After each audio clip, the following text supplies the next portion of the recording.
અને 1000થી વધારે બાળકોની હાર્ટ સર્જરી જે જન્મથી ખોડખાપણ હોય તેમની હાર્ટ સર્જરી પૂર્ણ કરવામાં આવી। છેલ્લા 5 વર્ષમાં 19 માંથી 12નો મૃત્યુદર હાંસલ કરવામાં આવ્યો। માતા મૃત્યુદર છેલ્લા 5 વર્ષમાં 135 માંથી 61 કરોડ। બાળ આરોગ્ય પ્રોજેક્ટ અંતર્ગત કુલ 1377 બાળકોની તજજ્ઞ તબીબ દ્વારા આરોગ્ય તપાસ અને સારવાર કરી કુપોષણ મુક્ત કર્યા। તેમજ તે જ પગલે પોષણ સંગમ અંતર્ગત હાલ વિવિધ આંગણવાડીઓમાં એ કાર્યક્રમ ચાલુ છે।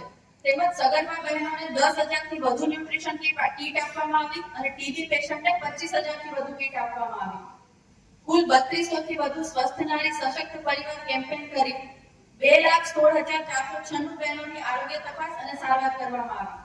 જિલ્લા પંચાયતની ગ્રાન્ટ અંતર્ગત કુલ તમામ સીએચસી અને પીએચસીમાં કુલ 85 લેબર બેડ દ્વારા અદ્યતન સુવિધા આપવામાં આવી। પદાધિકારીશ્રીઓ એમપીએમએલએ ગ્રાન્ટ અને સીએસઆરના સહયોગથી કુલ 30થી વધારે એમ્બ્યુલન્સ ખરીદી કરીને દર્દીઓની સુવિધામાં વધારો કરવામાં આવ્યો। અંદાજિત 5 કરોડના ખર્ચે 188થી વધુ સોલાર રૂફટોપ પેનલ દ્વારા આરોગ્ય સંસ્થાઓને ઇકો ફ્રેન્ડલી બનાવવામાં આવ્યા। તેમજ આરોગ્ય વિભાગની માળખાકીય સુવિધા માટે 2 સબ ડિસ્ટ્રિક્ટ હોસ્પિટલ મંજૂર કરવામાં આવી। એક સામૂહિક આરોગ્ય કેન્દ્ર, 6 પ્રાથમિક આરોગ્ય કેન્દ્ર, 25 સબ સેન્ટરના નવીન બાંધકામ કરી અને દર્દીઓની સેવામાં વધારો કરવામાં આવ્યો।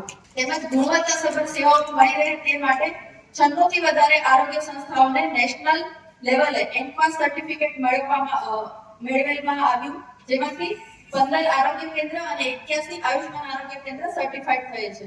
તેમજ વિવિધ બ્લડ ડોનેશન કેમ્પ દ્વારા 10,000થી વધારે બ્લડ યુનિટ કલેક્ટ કરવામાં આવ્યા। છેલ્લા 5 વર્ષમાં અંદાજિત 3,000 જેટલા બાળકોને વિનામૂલ્યે ચશ્માનું વિતરણ કરવામાં આવ્યું। એટલે આ મારું ઇન્ડિપેન્ડન્ટ ફર્સ્ટ પોસ્ટિંગ હતું અને ચૂંટાયેલી પાક સાથે કામ કરીને ઘણું શીખવા મળ્યું।